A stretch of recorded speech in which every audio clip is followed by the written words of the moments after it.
Hello students and friends, welcome once again to our channel. आज का हमारा video class 10th subject English का एक ग्रामर का टॉपिक है, rhyme scheme and rhyming words. ये टॉपिक 2 मार्क्स का है। बोर्ड के पेपर में आपके 2 नंबर के इसके क्वेश्चन पूछे जाएंगे, जो आपके फर्स्ट फ्लाइट में जो पोइम्स हैं उनसे रिलेटेड होगा।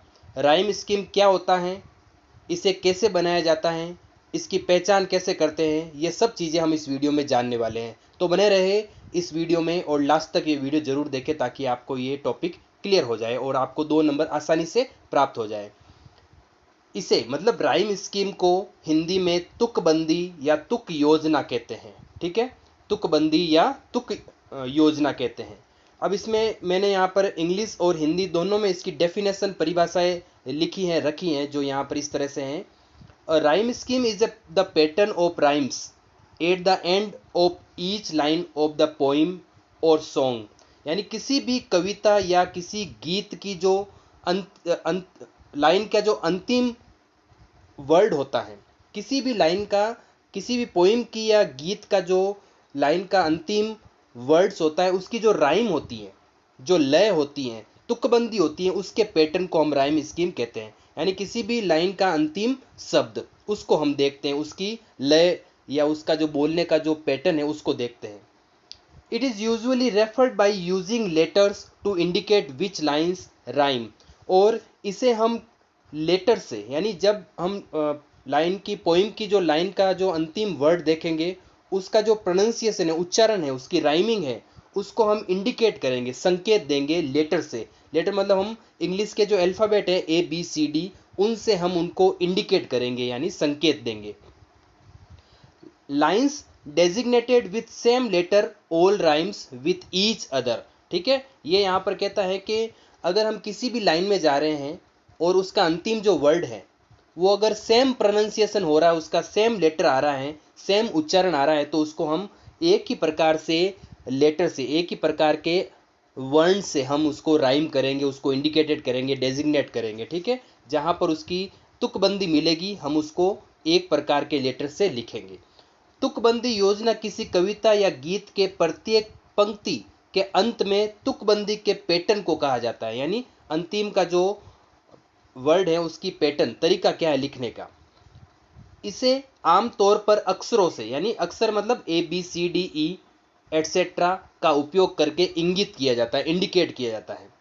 एक ही प्रकार की तुकबंदी के लिए एक ही प्रकार के अक्षर को इंगित किया जाता है। ठीक है, अगर किसी लाइन का जो पीछे वाला वर्ड है, जो उसका प्रोनाउंसिएशन है, उसका जो तुकबंदी है या उसका बोलने का जो तरीका है एक ही हो, तो वहाँ पर उसको सेम लेटर से हम इंडिकेट करेंगे, इंगित करेंगे। यहाँ पर एक एग्जाम्पल आ रहा है इन नियमों के according. Twinkle twinkle little star, how I wonder what you are, up above the world so high, like a diamond in the sky, twinkle twinkle little star, how I wonder what you are। अब इसी तरह से आपके paper में आपकी जो poems है आपके सिलेबस की, उसमें से कोई भी 2 पोइम आएगी, उसमें से आपको उसके राइम स्कीम और राइमिंग वर्ड्स को निकालना है। देखो यहाँ पर मैंने यहाँ पर सब आपको क्या करना है, जो भी पोइम आती है उसके लास्ट वर्ड को देखिए, उसके उच्चारण को देखिए। यहाँ पर पहला आ रहा है स्टार, क्या आ रहा है, स्टार। फिर दूसरा आ रहा है आर, स्टार आर। दोनों की देखो तुकबंदी, यानी बोलने का लहजा, प्रोनाउंसिएशन, तरीका बोलने का एक जैसा हुआ ना, तो इसे ही तुकबंदी कहते हैं। इंग्लिश में इसको राइम स्कीम कहते हैं। तो ध्यान रखें कि अगर जो पहला अंतिम वर्ड है उसको तो हम राइम स्कीम को ए दे दिया, यहाँ पर इंग्लिश का अल्फाबेट का ए दे दिया। अगर दूसरी लाइन में भी वो सेम बोलने में उसका ही लहजा आ रहा है, तुकबंदी हो रही, तो उसे भी ए ही देंगे। ठीक है, स्टार आर, तो दोनों एक जैसे हुए तो इसको ए दिया, तो इसके जैसा ये है आर, तो इसको भी हमने ए से इंगित किया। फिर आगे बढ़ते हैं, देखो तीसरी लाइन में हाई। अब इनसे नहीं मिल रहा है ना, स्टार आर हाई, इसका तुकबंदी अलग हुई, तो इसलिए हमने इसको आगे का वर्ण ABCD अल्फाबेट का आगे का वर्ण बी दे दिया। ठीक है, फिर चौथा देखते हैं स्काई, हाई स्काई, मिल रहा है ना, तो दोनों का मिला यहाँ पर, तो इन दोनों को बी बी दिया।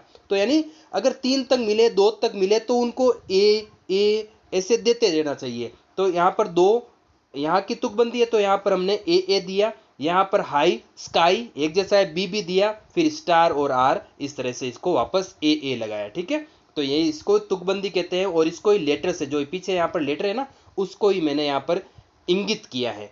यहाँ पर स्टार ए, स्टार जैसा ही यहाँ पर तुकबंदी आर, स्टार आर, स्टार पीछे मिल रहा, देखो स्टार आर, तो यहाँ पर ए, हाई स्काई, हाई स्काई, आई की ध्वनि आ रही है तो इसको बी दिया, स्टार, और फिर स्टार और आर वापस आ गया। देखो भले ही वो पांचवी लाइन में स्टार वापस आ रहा है, लेकिन प्रोनाउंसिएशन तो इसके जैसे ही हुआ ना, इसलिए इसको ही वापस देंगे, नया लेटर हम यूज नहीं करेंगे।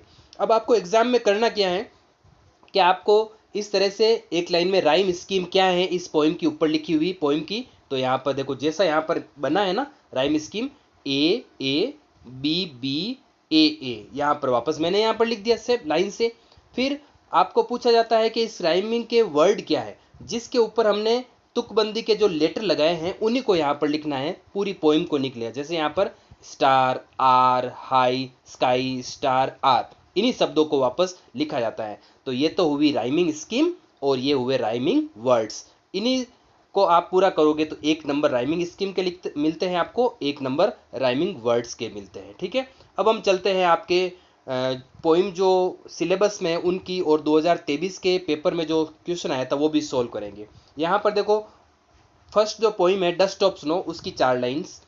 The way a crow shook down on me the dust of snow from a hemlock tree. Okay, तो यहाँ पर देखो पीछे वाला वर्ड ही देख रहा है, आगे वाला कुछ नहीं हम देखो। हमारी राइमिंग स्कीम या राइम वर्ड्स हैं वो यहीं से मिलेंगे। जैसे क्रो, क्या ध्वनि आ रही है, ओ, क्रो, ठीक है, तो इसको ए दे दिया। अब सेकंड आ रहा है मी, तो क्रो और मी प्रोनाउंसिएशन इसका राइमिंग नहीं मिल रहा है ना, तो अलग हुआ इसलिए बी दे दिया। अलग होते ही अगला लेटर दे दिया जाता है, अगला इंगित कर दिया जाता है लेटर। फिर देखो स्नो, यहाँ पर देखो क्रो और फिर स्नो, यानी जो तीसरी लाइन का अंतिम शब्द है वो उस पहली से मिल रहा है, उसकी तुकबंदी हो रही है, राइम स्कीम हो रही है, इसलिए इसी ए को यहाँ पर इंगित किया।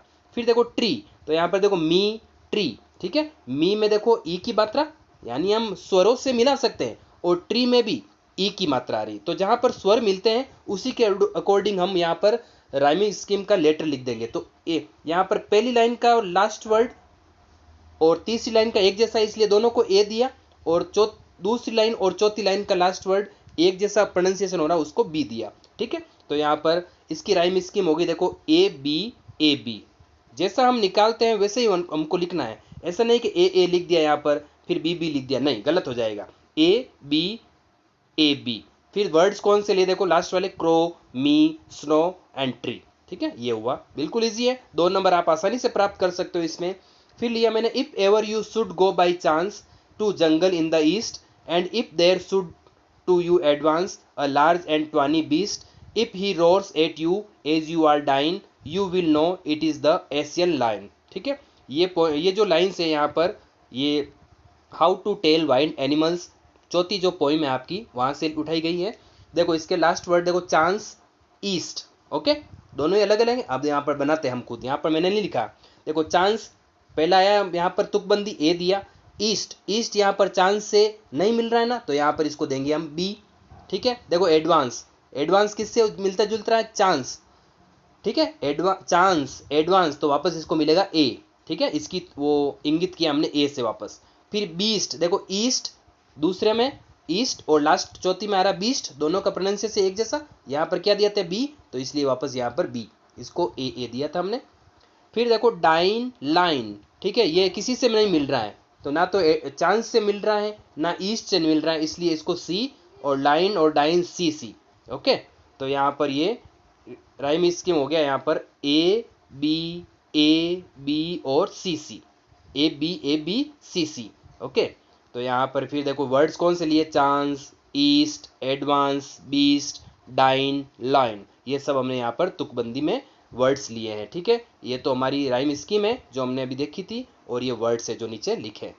फिर देखो यहाँ पर ये 2023 में आया था क्वेश्चन आपके, ये हैं I am an orphan roaming in the street I pattern soft dust with my hued bare feet the silence is golden the freedom is sweet. अब देखो इसके last word street, feet, sweet, क्या लग रहा है आपको बताइए। देखो स्ट्रीट, फीट, स्वीट, तीनों में ईट आ रहा है। ठीक है, स्ट्रीट, फीट, स्वीट, तो यानी आपको लग रहा होगा देखो इसमें ये आएगा, इसमें ये आएगा, इसी में आएगा, क्योंकि तुकबंदी तीनों लाइन के अंतिम वर्ड्स की सेम है, इसलिए यहाँ पर देखो राइम स्कीम तो हो जाएगी ए और वर्ड्स हो जाएंगे स्ट्रीट, फीट, स्वीट। ऐसे ही आपको ध्यान रखना है, एग्जाम में लिखना है, आंसर लिखते समय राइम स्कीम ये है और वर्ड्स ये हैं, तो आपको यहाँ पर 2 नंबर पूरे कंप्लीट मिल जाएंगे। 2023 में ही इसके सामने ऑप्शनल आता है, 2 में से 1 करना होता है। But if it had to perish twice,